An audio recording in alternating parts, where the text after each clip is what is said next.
Let's look at the book of Proverbs, chapter 26, verse 7. Like the useless legs of one who is lame is a proverb in the mouth of a fool. Did you hear that? Like tires that have no air in them is a wise word in the mouth of somebody who does not follow what he says.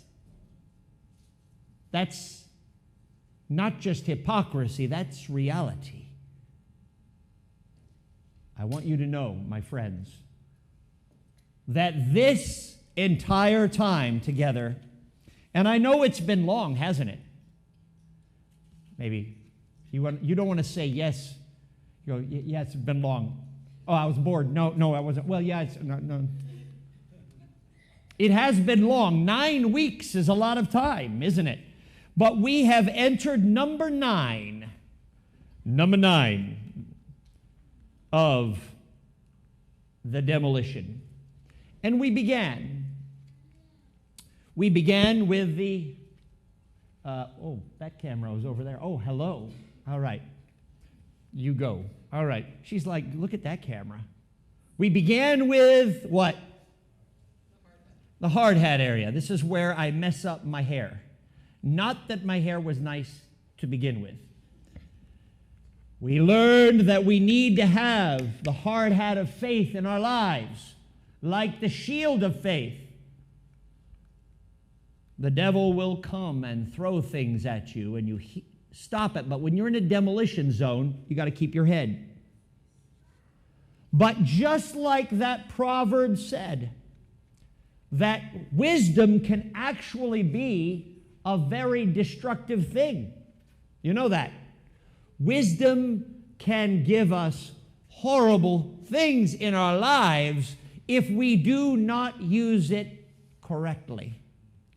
Wisdom is a gift, and yet, at the same time, wisdom can, if used inappropriately, be destructive to others. Are you with me on that? And so we learned that money doesn't matter. And what I mean by that is like, okay, some will say, well, money doesn't matter. That means give me all your money, right? See, that's how a fool can use wisdom. So, in the same way, are we having a problem with this camera? All right, go ahead and schlep it together, see what happens here. Everything works until we get started, right? But thank you so much for dealing with it. And so, we started off with our body can go away. What we do can go away. Money can go away. And then we learned that Jesus actually is where purpose comes from, right? We learned that as well, that He is central.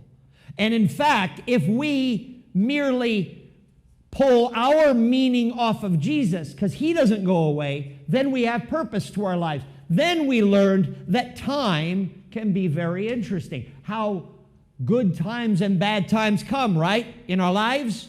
We learned that God is the God not just of the good times, but also the bad times. When there's cold weather, the same God's in charge as when there's hot weather. Sometimes we think that there's a good time and a bad, and that we think that the hard times are a time when we can do anything we want, because I guess God doesn't care. Maybe the difficult times in your lives are a time to build yourself and discover who you really are. For it is the tough times when you find out who you really are. Are you with me in that? It's the times when you don't have any food on your plate that you find out what character you have trying to put food on the plate. Isn't that true? I'm reading a book right now by Dr. Peck called People of the Lie, and he's dealing with atrocities that happened in Vietnam. He talks about how evil oftentimes is done when we think there's just evil around us, so it's okay for us to do it. You know?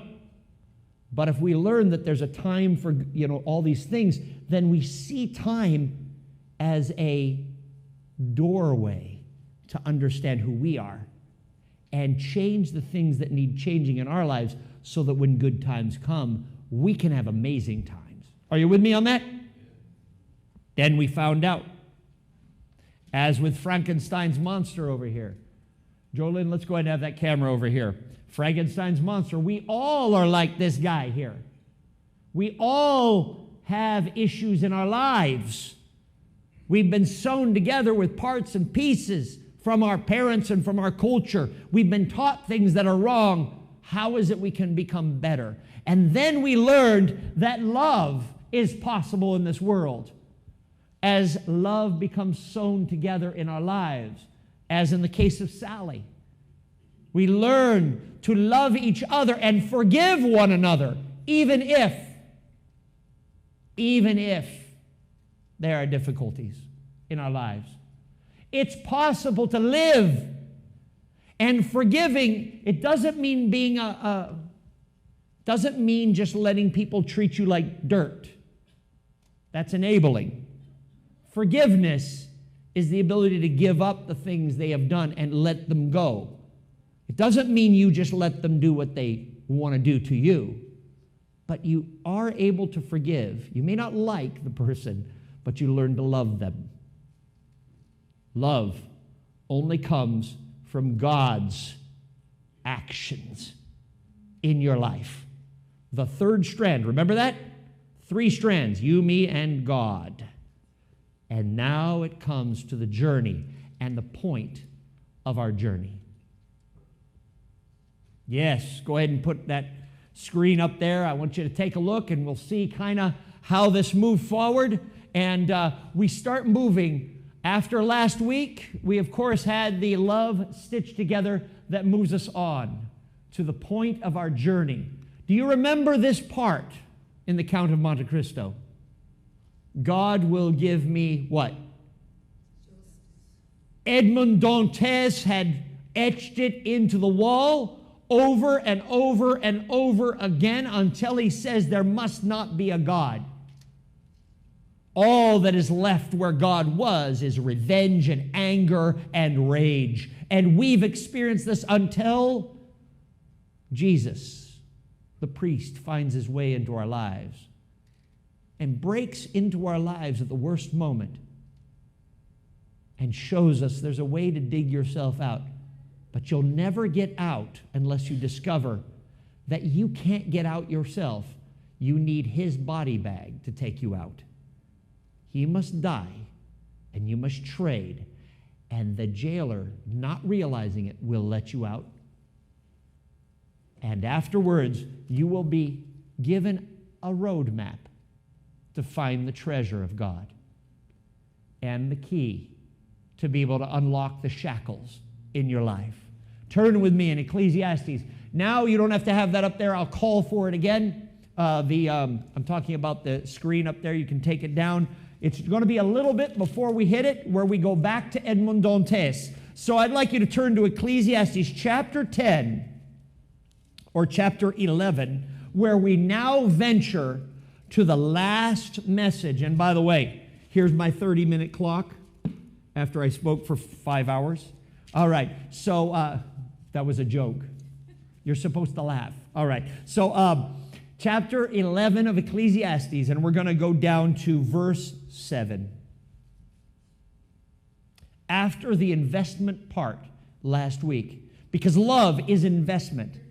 I mentioned this. Anna's at home right now. She has a baritone voice, very sultry baritone voice. Yes, sweetheart. And I kind of like it because my voice is loud over hers. I can just yell over it. No, never mind. No, but she's resting it out. Miss you, sweetheart, but I'm glad you're getting some rest today. And love happens because of an act of God. And a relationship is an investment. Whether it's investing in others around us in the church, or investing in our spouse, or investing in our children, it's more powerful than money. An investment in someone that matters. But there's another investment. We can invest in one who never goes away. Money and wealth disappears, but Jesus remains. Invest in the kingdom of heaven and his righteousness, and all these things will be gathered unto you. Remember that? Jesus said that. He's connecting back to Ecclesiastes, investment. But now the point of the argument. And this is interesting. Those of you who are under 20, well, let's say under 25, you young people out there, I want you to know that after all of this has happened, do you know who he wants to talk to now? You. You who are young. That means you, Jolyn. He wants to talk to you too. So these words are to you and you, Jeff, as well. Every one of you who are younger, the Koheleth, the teacher, the wise guru is now going to speak to you, King Solomon. And he says, verse 7, light is sweet. This is in Ecclesiastes chapter 11, verse 7. Light, 7:11. I like 7:11, but 11:7. Light is sweet, and it pleases the eyes to see the sun. However, many years anyone may live, let them enjoy what? Them all. Now remember, where, over and over again, Solomon tells us, how is it you can find enjoyment? How?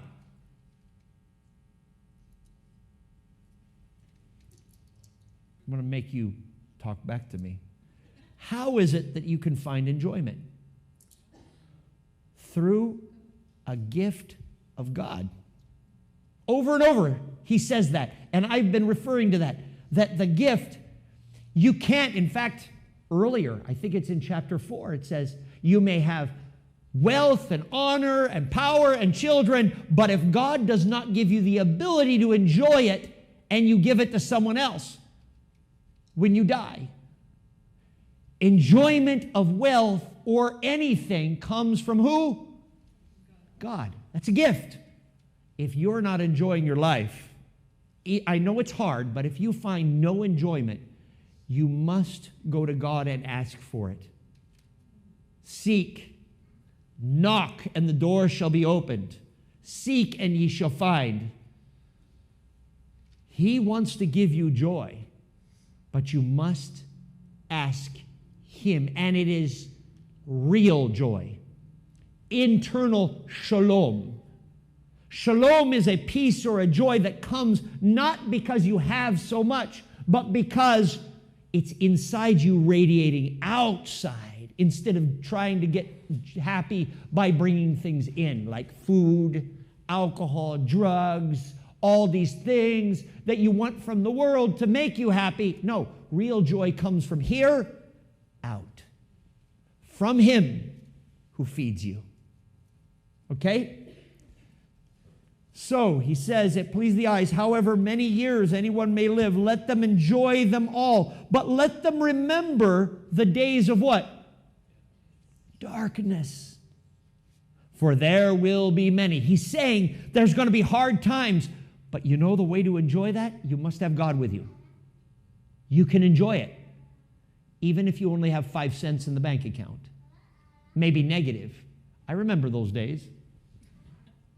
I was at seminary, and I go to the bank, and for some reason my ATM isn't drawing, and I go into the bank, I look, and it says negative 450.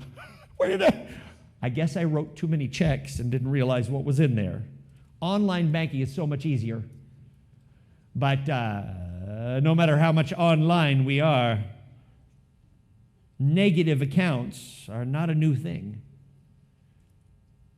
There will be many dark days. Everything to come is meaningless. Verse 9, you who are happy, young, be happy while you are young. Now, young people, are you hearing this? Enjoy your youth. Yeah, enjoy your youth. Now, youth has actually gotten a little older because of medical and things, but some of us it hasn't. You know, it depends on what you do with your life. Sometimes you get older and there's a lot of responsibility and joy starts becoming harder. He's saying enjoy the times you have. Remember the happiness of your life. Let your heart give you joy in the days of your youth. Are you listening to me, guys, that are in that booth back there? Are you listening to me? Enjoy your days that God gives you. You're going to have a great time, and you need to enjoy it. Follow the ways of your heart. This mom and dad are getting nervous now from Solomon. Mom and dad are like, follow the ways. Ooh, I get to follow my heart. It's like Disney. I can follow my heart. I can go with who I want. Sometimes that kind of goes sideways. But listen, the text doesn't stop there. Follow the ways of your heart. And whatever your eyes see, but know that for all of these things, God will bring you into judgment. I was the same. You know, when I was in academy, I always got in trouble for my long hair. So I remember I had Mr. Mahdi. I don't know, Mr. Mahdi, if you're still around. An Indian guy about this tall. And he would look up at me. Sir, he was my principal at Garden State Academy. Sir, your hair is too long. If you do not come back next Monday with shorter hair, you cannot come to school. Of course, my dad was the Bible teacher there. My dad's like, okay, whatever. My mom was more nervous. Mom's more like, can you not make us look like we raised a hoodlum kid? You know, okay, I'm going to get my hair cut. So I would say, how high is the hair? How you know how kids are. You know how we all are. How can I get in and cut the hair just long enough to be let back in, but just short enough so that I can keep it long? You know, that's how we are. And then I get into college and I didn't care. I could grab my hair in the back, you know. Then I could grab my hair. Yeah, okay. Anyway, the only long hairs I have are in the front so I can sweep it over the bald spot, right? So the thing is we all can enjoy our lives, but remember, everything you do will follow you all the days of your life. Just remember that. You can make errors just like Solomon did. You know, Solomon married 300 people. Was that smart? No. He had another whole bunch of concubines. I'm not going to tell you what a concubine is right now. Basically, he had a harem. He's like one of these rich guys in the Middle East, right? With a harem. And you go in and you make an appointment with each wife of yours. 300, okay, you say, okay, it gets tiring. You try to figure out which is where to what. There are all these political marriages he had. And this is what he's talking about. He says, remember, everything you do, you have to live with. Every action you do will follow you. Remember, it'll be brought into judgment. Jesus, he isn't talking about going to heaven or not right now. He's talking about reality. When you make a mistake, you pay for that mistake, no matter how, whether it's secret or known. Every mistake you make, you have to deal with. It's true, right? He's being very practical with us all. We sometimes, as Seventh-day Adventist Christians, think about everything about getting to heaven. You know, if I do something wrong, I might not go to heaven. If I do something right, I'm going to go to heaven. We think about that. We Christians do that. It's very Catholic to do that. So you get out the rosaries. Hail Mary, Mother of God, all through the rosaries, because we want to get back into heaven, right? Well, I'm not talking about this right now. Do you know that doing the right thing isn't about going to heaven? Doing the right thing is about becoming a better person. And as you become a better person with a better character, that's the kind of person God wants in heaven, right? Right? That's right. That's right. James, I agree with you 100%. He said right. All right. And so I'm telling you, my friends, that you God wants all of us to be there. And when we make mistakes, it's not something that's going to destroy our relationship with Jesus unless you let it. What you do is say, I'm sorry, Jesus.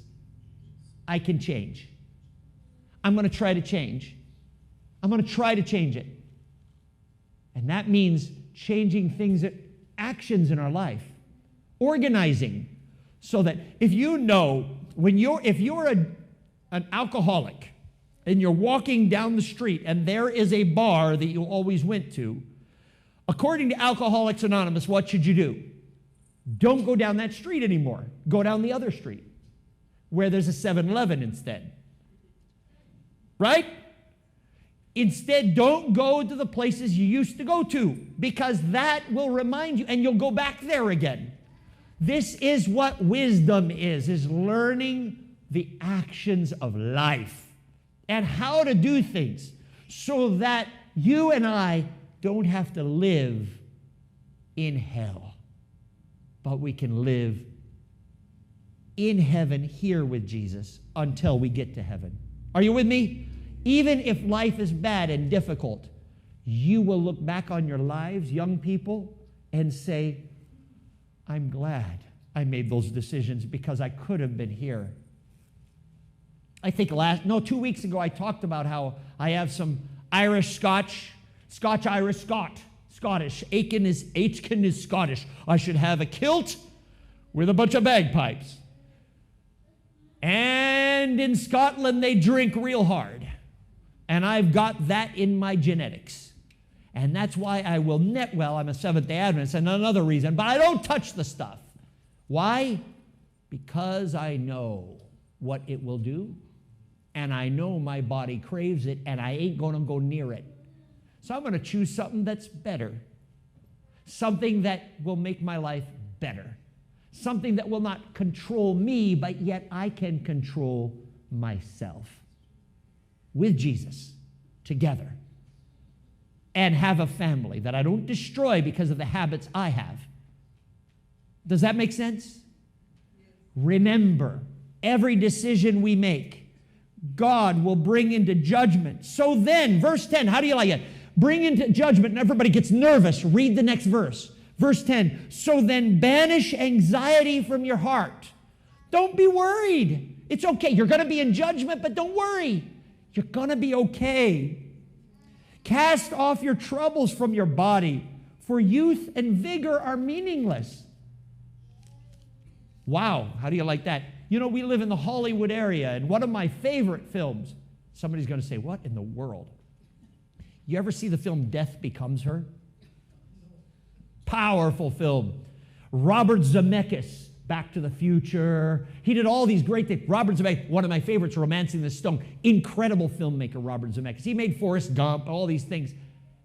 He comes along and he makes, in 93 or 92, he makes a film called Death Becomes Her. A dark, dark, dark comedy. And it didn't make much money. You know why? Because it was about how, see, this lady says you're going to live forever if you take this serum. The only problem is, who wants to live forever in a sinful world? And that is the comedic part. And it doesn't sound like comedy, but it is. It is full-on Ecclesiastes. And you find out that living and having a heart beating for a long, long, long, long time and making yourself look all perfect and making sure you get hair plugs so your hair looks good and making sure that you get all the liposuction and all the things that Hollywood, you know, make yourself, you know, the collagen, spray it in here, spray it in there. Ooh, yeah, I look young. Yes, I won't get into it. But there are many actors that I'm not sure if they're real. With the age, I'm amazed. That Tom Cruise guy's looking pretty good. Yeah, so we all, you know what I mean? And we all try to make ourselves, but you know, time has its realities that come. Chapter 12, verse 1, remember your Creator in the days of your what? youth. Again, he's talking to you guys that are young. Remember him when you're young, because that's the time we forget, don't we? Because life is fun. We get on the phone, we do our thing, life is good, and then when we get in trouble, guess what we do? God, please, I hope you can come into my life. And God goes, I'm trying to get in, but everything is messed up. I'm trying to help you. Remember your Creator in the days of your youth, before the days of what? Trouble come. Now, today I don't have anything up here except this. Before the days of trouble come. It was funny because when I was at Temple City, one day I'm driving the car, and all of a sudden I start feeling this horrible, fiery pain down my left arm. And I have Anna with me. We're driving to La Sierra, and I'm like, I hope I'm not getting a heart attack, but I didn't tell her a thing because it wouldn't have helped. So I say, I'm going to go to Walgreens. I have to get something. And I go and I try to do the little measure, and my blood pressure was fine. I start finding out that it's my neck.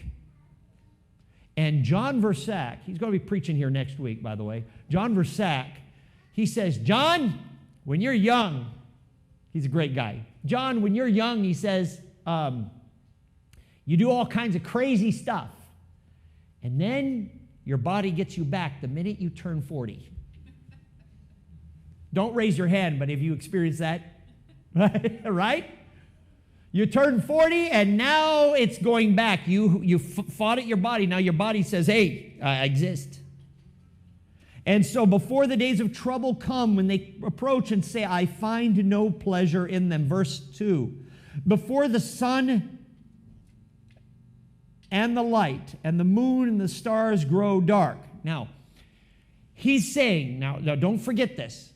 Remember your Creator in the days of your youth. So now he's going to poetically tell you that if you remember your Creator when you're young, before the sky and stars grow dark, you know what that means? Cataracts, right? Before your eyes start going a little off. When you start reading, Alexa, and I show him a verse, and he's like, Pastor, I need the glasses. I say, hey, I always need the glasses. I didn't know you had the glasses. In he goes, oh, there I can read it. Boom, done. Before the sun and the moon and stars start to go, and the clouds return after the rain. That's the cataracts, the clouds in the eyes. You see, people today are just like back then. We have surgeries today to take care of it. Back then, they had different ways that sometimes worked, sometimes not. You had to have a lot of money, just like today. And so, when the keepers of the house, what? Tremble. You know what that is? My grandfather on my mom's side, he was like this. I remember his signature. I saw his signature. It's like Harry. He'd get so upset. It's just my nervous condition. You know, it was, but you start doing that when you get older. Have you seen someone's head? They start doing this a little bit. Sometimes the eye does that. As you get older, sometimes the trembling starts to happen. Remember the days, remember the Lord in the days when you're not like this. Remember Him before those days. It doesn't mean that when you learn about Jesus later on, it's bad. It's wonderful. Just remember it earlier if you can. Young people, remember Him when you can do something. Does that make sense? You can do a lot more than Pastor John when you're younger. We continue on. When the strong men stoop, I have the three. At one time, my grandfather, my great uncle, and my other great uncle, Harry, Bill, and Walter were the three strongest men in America. I got all this stuff. Now when the museum came over here, Dad's museum, I've got all the stuff where you can see them. Muscle men, like this. You know, Captain America type muscles going at it. Back in the day, this was the 1920s, they did all kinds of amazing. Grandpa, he lifted like 2,000 pounds with his teeth in one of his things. It was amazing, the kind of stuff you see. By the way, he had no teeth later in life. Yeah, they were all dentures. But the thing is, when you're stronger, what happens when you get older? You even see that. You can even see that with, I don't want to name names of people in Hollywood. They got to start working on this, but it starts to do this, right? And so, when strong men stoop, when the grinders, what's a grinder? Cease. What's a grinder? Grind the food. You lose teeth when you get older, and you have to have a wooden tooth, like, not a George Washington tooth. I don't know, back in the Greek times, you know, someone has to grind it for you and give you the, can I just have something I can bite, right? This is when we get older, when the taste buds don't work as well. I'm moving my mouth, and something's in there, but I don't taste it. Remember God when you're young. Remember Him when you're young. Because when you get older, it's harder. Remember Him when you have power in your life so that you can do something that will really change the world. Isn't it more beautiful when you can change things and make something better, and then you get older and you can compound that through passing it on to the next generation? When the doors of the street are closed and the sound of grinding fades, when people rise up to the sounds of birds. You know, hearing, when you get older, your hearing goes, but you wake up because of sounds you hear that I don't understand. So it's, you know, we have cats in our house, and Anna and I sleep in the bedroom, obviously. We close the door because the cats aren't allowed in there because Anna's allergic to the kitty cats. So kitty cat doesn't go in the room, okay? She can go, we're good in the living room, but into the bedroom, close the door. But in the middle of the night, sometimes Neffy will find her way up into the attic and walk over the top, and you hear her, and John, somebody's upstairs. I said, listen, the crawl space is this big. I don't think a human being's there. It's Neffy. She says, I want to be around you guys. So if I'm going to be around, I'll just be above you. I'll go hang out over here. And then she comes down and she has that insulation on her hair. I go, oh, there she is, tracking it through the house. Thank you, Neffy. You're so wonderful. You get over here. You can't be angry at a cat like that, but never mind. You hear everything, and yet when you say hi, what, huh? You know, that's how it is. This is how human beings are. Whether it's thousands of years ago or 1,000 years into the future, until earth made new, our bodies will cease to function at some point. Remember your Creator when you have what you have, because what you have will matter. What you can do will matter. You can do something. You can care about something. Because when we head to the grave, we don't do anything anymore. We can change this world as long as we have a heartbeat. Make time in your life for God. Make time in your life to read the Bible. That includes you, Jolynn and Jeff. Make time in your life to know the God who made you and loves you so much, because one day you won't be able to know Him. Maybe He can do something amazing with you. I think not just maybe, I know He will do something amazing with you. Am I boring everyone? My 30 minutes are almost done. We're going to get to Edmond Dantes in the next 2 minutes to 3 minutes.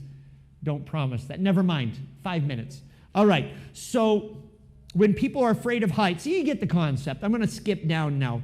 And when the grasshopper drags itself along, before, meaning the grasshopper, he's old. He drags himself along. Get to know him before it's like that. When desire is no longer stirred. Moms and dads, you know what he's talking about, huh? Right? Then people go finally to their eternal home, and the mourners go on the streets. All of us are headed for that. Remember Him. Remember God. Before the silver cord is severed, silver cord, the cord that holds the incense, before it's broken, know Him. And the golden bowl is broken.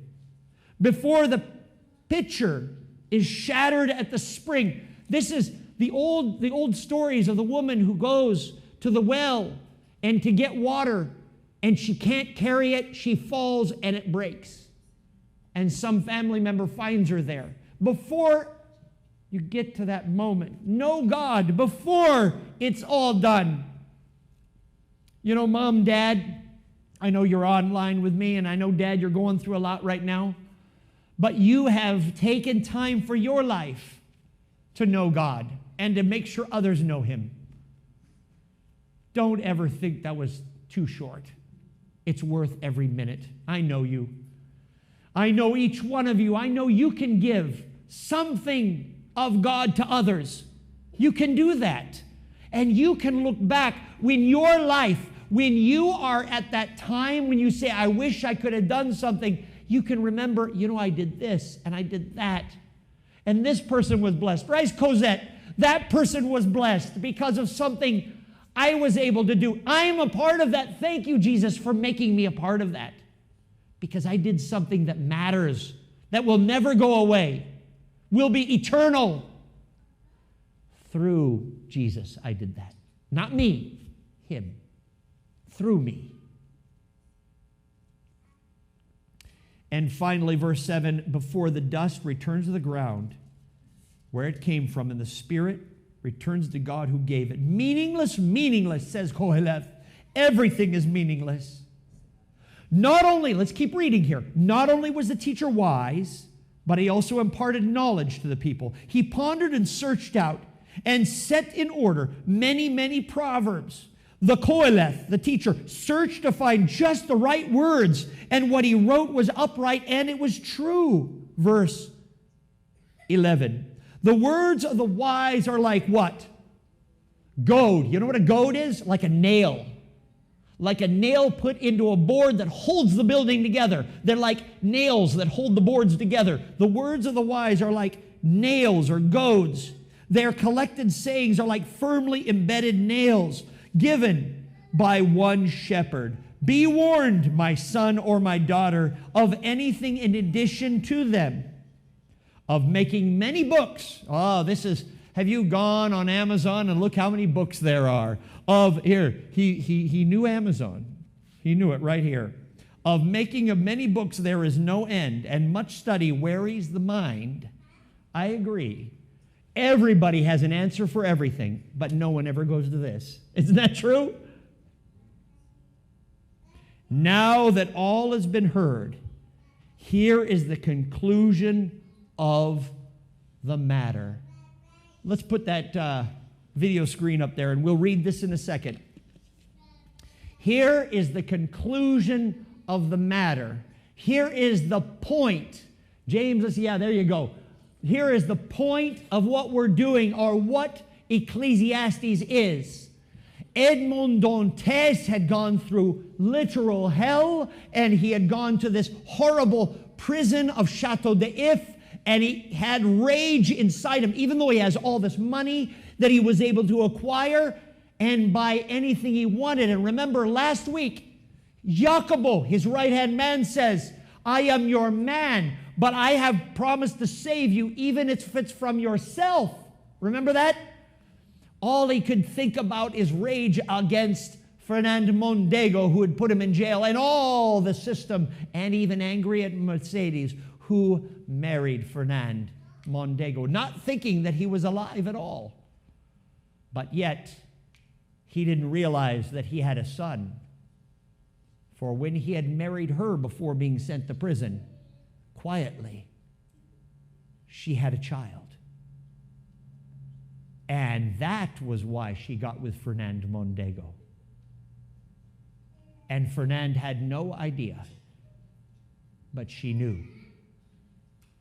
Let's take a look and see what happens in this story, and then we will conclude, or the point of everything will come about. Turn up the volume, please.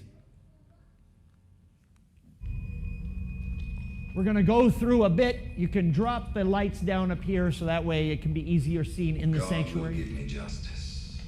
You remember that? People are always trying to motivate themselves. Or they keep calendars. This is pieces of his story. They die. There he is in prison for 4.5 years.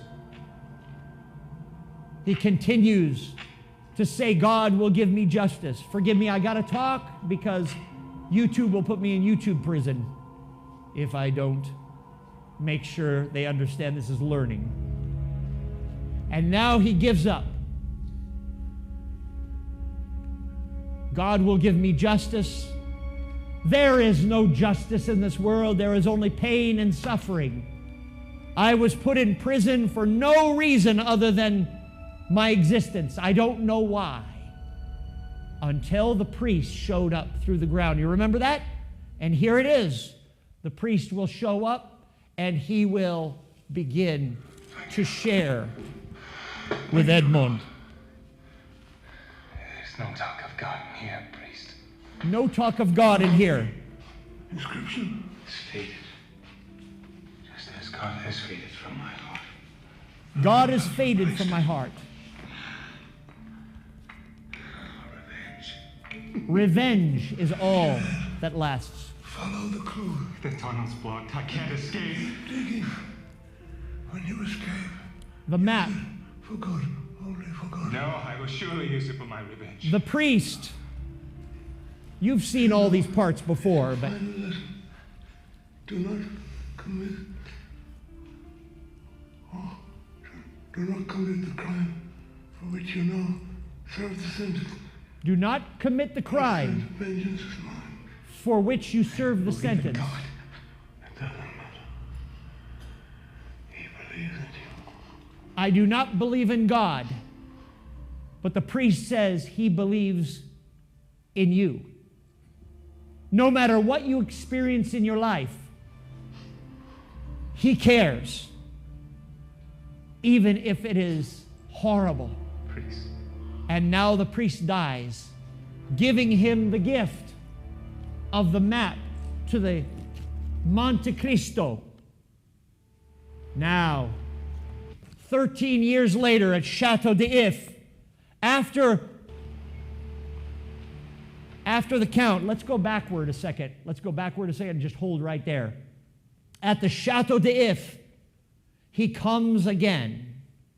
Now, after discovering his life and releasing himself finally of the revenge against those who he hated for putting him for no good reason in prison, he now goes back to Chateau d'If.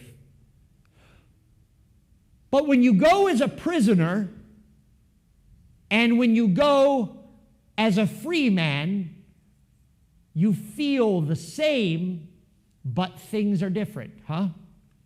Have you ever gone to a place where you were as a child and you start to feel the feelings that come back to you? Have you ever had that? Some of the same feelings. I've had that. I go back to a place where I grew up and everything is smaller because I was small, right? My perspective was different. Edmond Dantes goes back and his perspective was different, for he was a prisoner. Number 0024.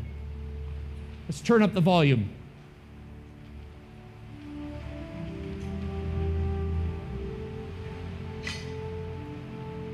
It's a beautiful area there near Marseille. You were right, priest.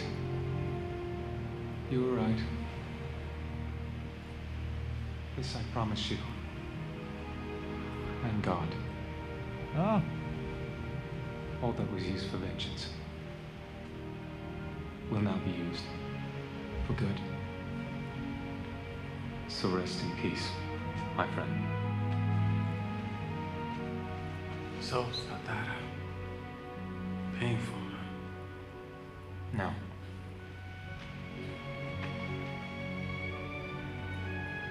is it painful coming back? No. I bought this place thinking one day I would tear it down. But now the only things I care about walking off this island with me. Did you hear that? Let's go home.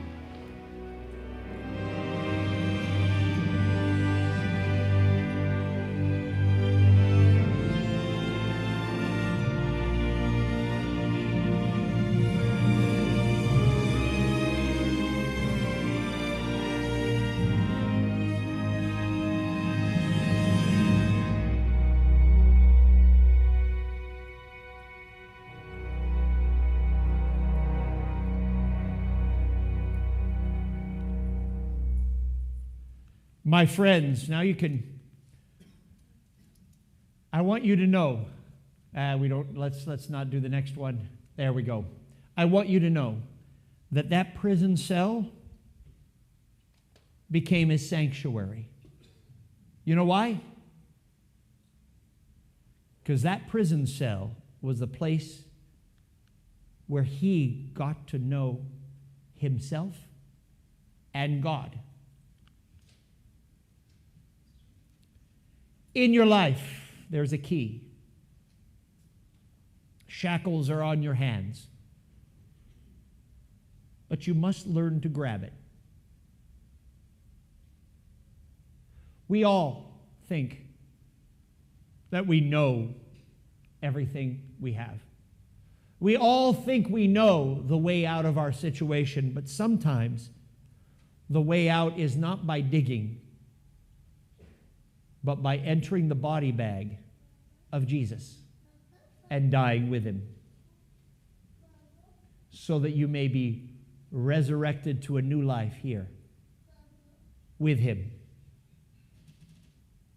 That prison cell that brought him so much pain and suffering is now the sanctuary.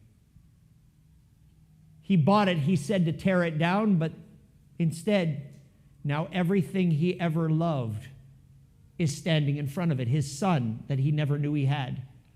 Jacobo, who watched his back all along through the difficult times, becoming the Count of Monte Cristo, and Mercedes, who he had missed. Now in the book, he marries Haydée. He never has a relationship with Mercedes again. His new wife was Haydée, not knowing that Mercedes, this had all happened, and that boy was his son.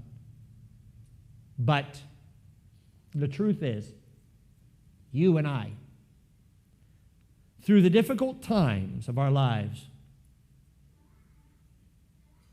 those are the times where we can learn what is real. In other words, the moments we hate the most become our sanctuary. For God uses these times so that we may learn something. Because maybe, just maybe, he has something bigger for you than what this world says. You know that? All of us, every one of you, are seen by the myriads of angels in heaven as ministers to his cause. And in each of our little parts that we think are so small, God sees them as so big.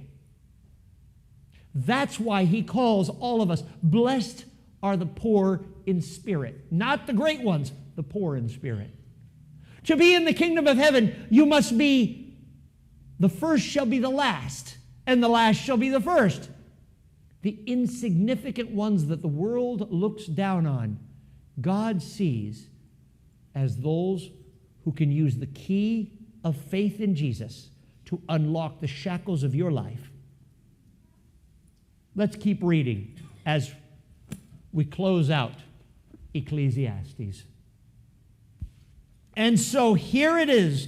After all has been heard, here is the conclusion of this matter. Verse 13.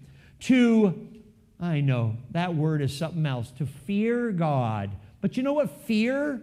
It's not phobos. This wasn't Greek. This is Hebrew. To revere God. To know the power of God. And obey the commandments he gives you. For this is the whole By the way, the word duty is not in the original text. In other words, to be a truly whole person is to do that. This is the whole of us.